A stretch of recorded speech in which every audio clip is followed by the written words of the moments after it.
India tour 5 US China trade war के बीच बन रहा है नया ग्लोबल मैन्युफैक्चरिंग हब। 25 तक यूएस चाइना ट्रेड टेंशंस और भी बढ़ चुके हैं और इसका सीधा फायदा इंडिया को मिल रहा है। ग्लोबल कंपनीज जो पहले चाइना पर डिपेंडेंट थी अब लार्ज स्केल पर इंडिया में मैन्युफैक्चरिंग और सप्लाई चेन शिफ्ट कर रही हैं। एप्पल, सैमसंग, डेल और टेस्ला जैसे ग्लोबल ब्रांड्स ने 2024 के दौरान इंडिया में अपने प्रोडक्शन यूनिट्स एक्सपैंड किए। एप्पल अब अपने 25% से ज्यादा आईफोन्स इंडिया में बना रहा है और नए कॉन्ट्रैक्ट्स फॉक्सकॉन और टाटा इलेक्ट्रॉनिक्स को दिए गए हैं।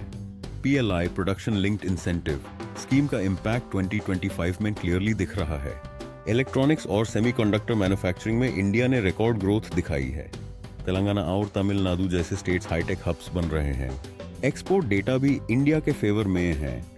2024 के एंड तक इलेक्ट्रॉनिक्स एक्सपोर्ट्स 30 बिलियन क्रॉस कर गए और 2025 के फर्स्ट क्वार्टर में 12% और ग्रोथ रिकॉर्ड हुई है। एफडीआई भी तेजी से बढ़ रहा है। 24-55 वो फाइनेंशियल ईयर में इंडिया ने अप्रॉक्स $82 बिलियन का एफडीआई अट्रैक्ट किया, जिसमें इनसे major chunk manufacturing, renewable energy और एआई टेक सेक्टर्स में गया।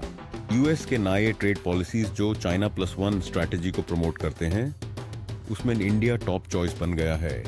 वियतनाम और मेक्सिको भी रेस में हैं, लेकिन स्किल्ड लेबर, इंग्लिश प्रोफिशिएंसी और लार्ज डोमेस्टिक मार्केट की वजह से इंडिया का एज बना हुआ है। लेकिन साथ ही कुछ चैलेंजेस भी बने हुए हैं, जैसे इंफ्रास्ट्रक्चर बॉटलनेक्स, लॉजिस्टिक्स कॉस्ट्स और ब्यूरोक्रेटिक डिलेज।